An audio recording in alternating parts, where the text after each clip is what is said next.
कहानी हरे भरे जंगल की है, जहाँ कई सारे पशु पक्षी अपने अपने घोंसले में अपने अपने परिवार के साथ बहुत ही खुशियों भरा जीवन बिता रहे थे। कोई पक्षी अपने बच्चों के साथ खुश था, तो कोई पक्षी अपनी पत्नी के साथ, तो कोई पक्षी अपने माता पिता के साथ खुश था। पर उस जंगल में एक कालू नाम का कौवा ऐसा पक्षी था जिसके संसार में कोई अपना नहीं था। न उसकी शादी हो पाई थी, न उसका कोई साथी था। वो बस अकेले ही अपना जीवन जी रहा था। एक दिन कालू कौवा अपने घोंसले में बैठा हुआ था, तभी उसके पास एक बंटी कबूतर आता है। क्या हाल है कौवे भाई? अकेले बैठे बैठे क्या सोच रहे हो? कुछ नहीं कबूतर भाई, बस अपने जीवन का आनंद ले रहा हूँ। अरे कौवे भाई, आप भी कमाल करते हो। अकेले कैसे कोई जीवन का आनंद ले सकता है? बल्कि हम पक्षी तो अपने परिवार, अपने बच्चों, अपनी पत्नियों के साथ खुश रहते हैं। अच्छा, लेकिन मेरे जीवन में कोई है ही नहीं। पत्नी और बच्चे होने से संसार में समस्या होती है, परेशानियाँ होती हैं, बहुत से सुख दुख होते हैं। जब हम अकेले रहते हैं तो ना कोई दुख होता है, ना कोई समस्या। हम आराम से खुशी खुशी अपना जीवन बिताते हैं। कौवे भाई, आपने केवल अकेले रहकर जीवन का आनंद लिया है ना, इसलिए आपको ये नहीं पता है कि शादी के बाद हम पक्षियों का जीवन कितना खुशहाल हो जाता है। हमें जीने के लिए एक नया अंदाज मिल जाता है। आज आप अपने इस अकेले सन्नाटे भरे जीवन को भूल जाएंगे जब आप मेरे साथ मेरे घोंसले में चलकर एक दिन बिताएंगे। सवेरे सवेरे पत्नी का वो प्यार से जगाना, रात में थके हारे घोंसले में आने के बाद जब पत्नी अपने हाथों से प्यार भरा भोजन बनाकर खिलाती है, उस प्यार भरे भोजन को खाकर सारे दिन की थकान दूर हो जाती है। क्या इतना सब कुछ होता है शादी के बाद? मुझे तो ये पता ही नहीं था। हाँ कौवे भाई, शादी के बाद जो जीवन होता है ना, वो एक खुशनुमा, खुश मिजाज जीवन होता है। आप एक बार शादी करके तो देखिए, आपके जीवन में भी खुशियों की बहार आ जाएगी। अगर ऐसा है कबूतर भाई, तो मैं शादी जरूर करूँगा। ये हुई ना बात। पर मैं शादी किससे करूँगा? कौन सी पक्षी मुझसे विवाह करेगी? अरे उस बात की चिंता तो आप छोड़ दीजिए कौवे भाई। मैं हरी तोता और बबली कबूतरी, हम तीनों मिलकर आपके लिए एक सुशील आज्ञाकारी चिड़िया को ढूंढेंगे। फिर आपका जीवन भी खुशियों से भर जाएगा। मैं अभी जाकर दोनों पक्षियों को ये बात बता देता हूँ। बंटी कबूतर खुशी खुशी वहाँ से उड़कर बबली कबूतरी और हरी तोता के पास जाता है और उन दोनों को सारी बात विस्तार से बताता है। क्या?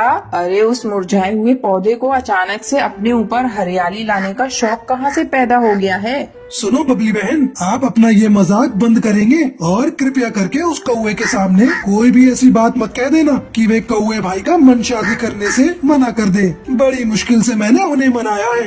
अरे मुझे क्या, मैं कहाँ कुछ बोल रही हूँ। तीनों पक्षी उड़कर पास वाले जंगल में जाते हैं और एक कुंवारी चिड़िया को देखते हैं जो अकेली उस जंगल में एक घोंसले में रहती थी। अरे कौन है रे? टुनटुनी बहन, हम आपके लिए एक रिश्ता लेकर आए हैं। हमारा एक मित्र कालू नामक कौवा पक्षी है। हम आपकी शादी उससे करवाना चाहते हैं। क्या बोला रे? तू मेरा बाप है जो मेरी शादी करवा रहा है? अरे बाप रे बाप, ये तो डॉन लग रही है।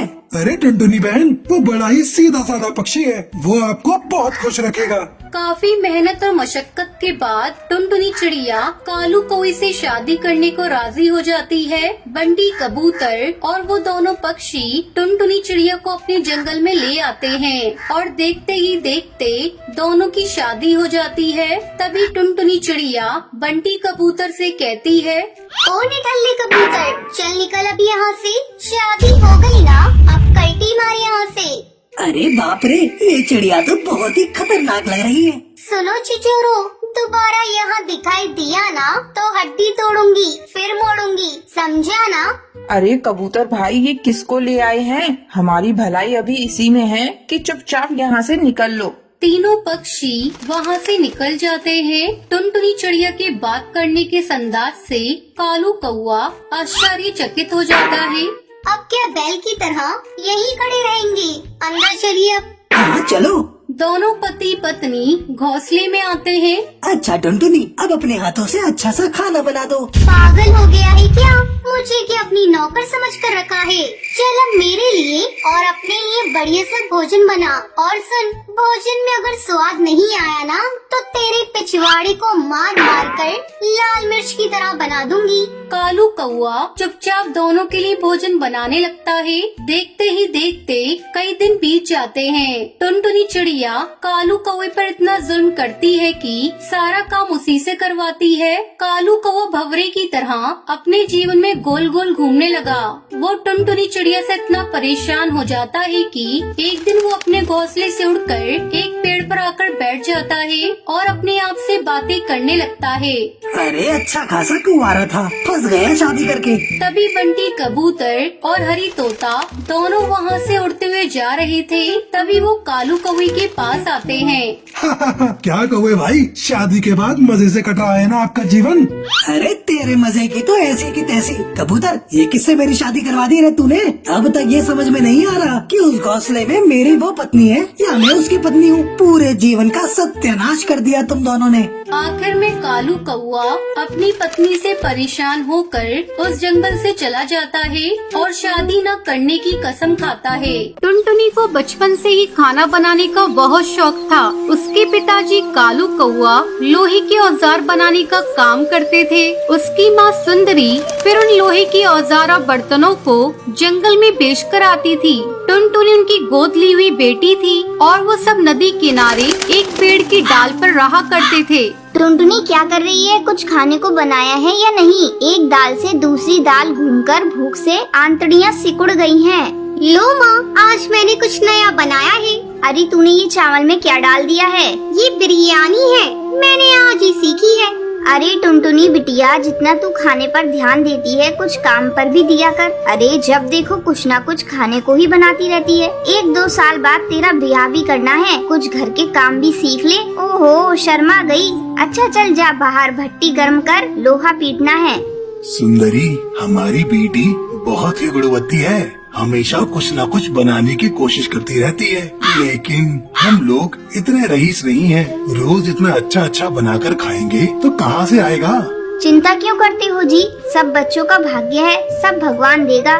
देख, मेरे बस की बात होती तो उसे 10वीं कराकर घर में नहीं बैठाता और आगे पढ़ाता। वैसे हमारी टुनटुनी जिस घर भी जाएगी स्वर्ग बना देगी, बस एक अच्छा सा लड़का मिल जाए। अरे हम नारियल के खोल में रहते हैं, लड़का भी तो ऐसा ही देखना पड़ेगा ना।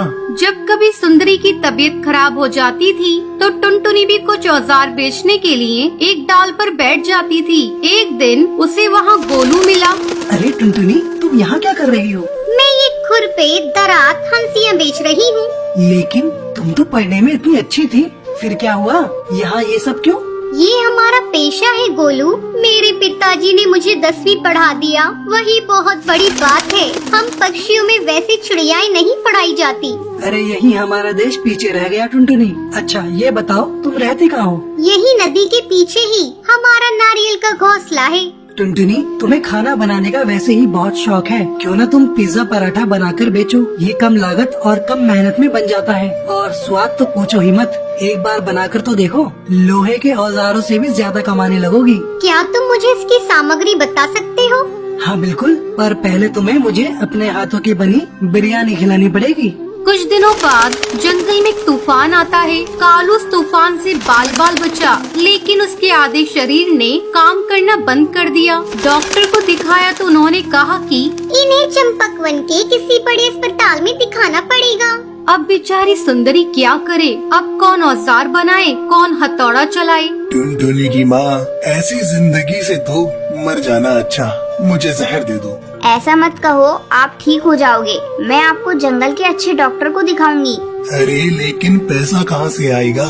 जो जमा है, सोचा था टुनटुनी की शादी कर दूंगा, लेकिन अब मैं काम करने के लायक नहीं रहा। टुनटुनी उन लोगों की बात सुनकर दुखी हुई। वो उनके पास आकर बोली, पिताजी क्यों चिंता कर रहे हो? मैं हूँ ना, आप काम करने लायक नहीं रहे तो क्या हुआ? मैं और माँ है ना, आप बिल्कुल चिंता मत करो, हम जरूर कोई रास्ता निकालेंगे।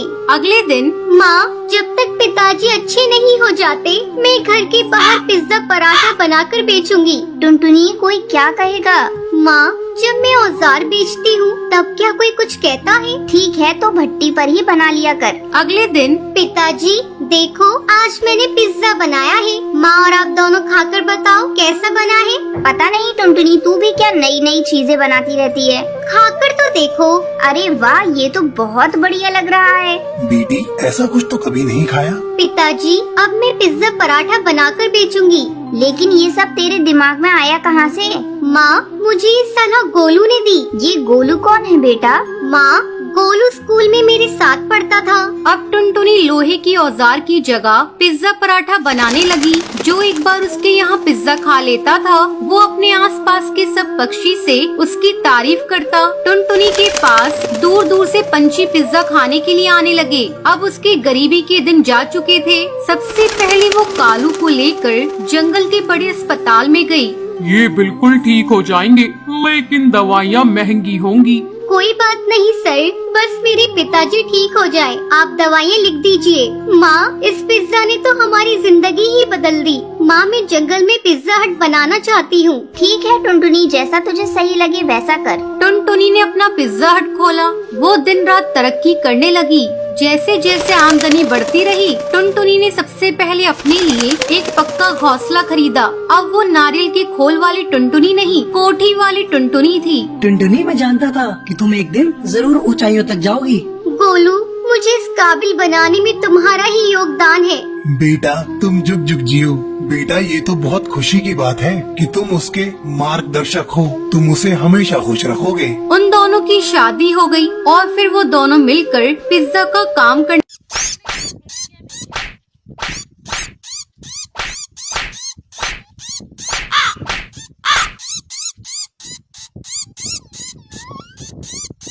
एक समय की बात है। सुंदरवन जंगल में टुनटुनी चिड़िया अपनी सौतेली बहन पिंकी चिड़िया और अपनी सौतेली माँ रानी चिड़िया के साथ रहा करती थी। टुनटुनी की माँ टूनी चिड़िया की मौत कुछ महीनों पहले एक सांप के काटने के कारण हो गई थी।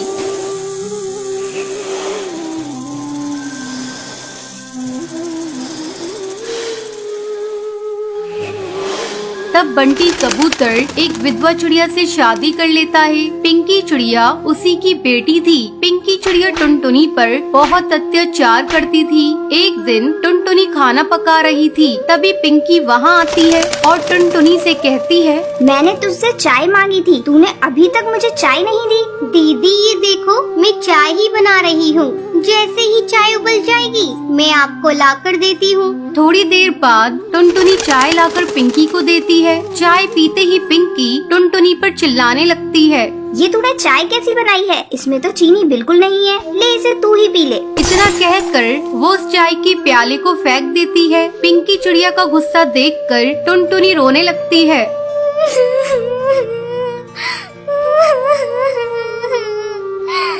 टुनटुनी की रोने की आवाज सुनकर रानी चिड़िया वहाँ आती है। तब टुनटुनी रोते हुए उससे कहती है,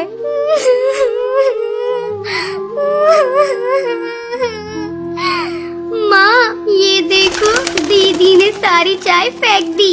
आहा टुनटुनी तू मेरी बेटी की शिकायत मुझसे मत किया कर। चल अब चल कर सफाई कर। टुनटुनी को पूरा घोंसला साफ करना पड़ता है। दिन भर काम करने के बाद टुनटुनी रात को अपने घोंसले में जाती है और अपनी माँ की तस्वीर के सामने फूट फूट कर रोने लगती है।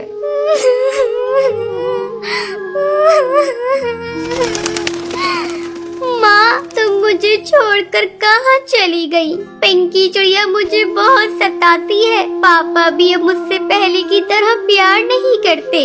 वो रोते रोते सो जाती है। अगले दिन पिंकी चिड़िया स्कूल जाने के लिए तैयार हो रही थी। अरे महारानी मेरा स्कूल ड्रेस कहाँ है? तूने प्रेस तो कर दिया है ना? पिंकी की चिल्लाने की आवाज सुनकर टुनटुनी वहाँ आती है और कहती है, नहीं दीदी, कल मेरा हाथ रोटी बनाते समय जल गया था, इसलिए मैं प्रेस नहीं कर पाई। तू खा खा कर मोटी हो गई है, तुझे चर्बी चढ़ गई है, अब तुझसे कोई काम नहीं होता। माँ, इसे अभी इसी वक्त घर से बाहर निकालो, अब ये हमारे किसी काम की नहीं। तब रानी चिड़िया पिंकी से कहती है, बेटा, अगर हम लोगों ने इसे घर से बाहर निकाल दिया तो इसका बाप हम लोगों को भी घर से निकाल देगा। इसका दूसरा इलाज है मेरे पास। इसी तरह कुछ दिन गुजर जाते हैं। अब रानी चिड़िया टुनटुनी को खाने के लिए बहुत थोड़ा सा खाना देती थी।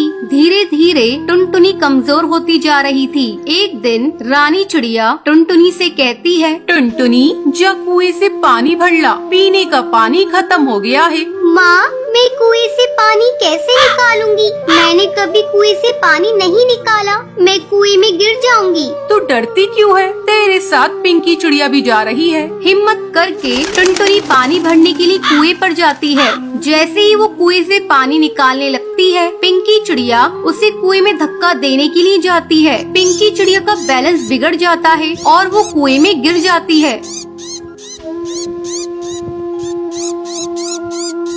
मुझे बचाओ, मैं डूब जाऊंगी। मुझे बचा ले टुनटुनी, मैंने तुझ पर बहुत अत्याचार किए हैं टुनटुनी, मुझे माफ कर दे, मुझे बचा ले किसी तरह से। दीदी, तुम चिंता मत करो, ये रस्सी जल्दी से लो और ऊपर आ जाओ। पिंकी चिड़िया रस्सी पकड़कर कुएं से बाहर आ जाती है। उस दिन के बाद से दोनों बहनें खुशी खुशी रहने लगती हैं।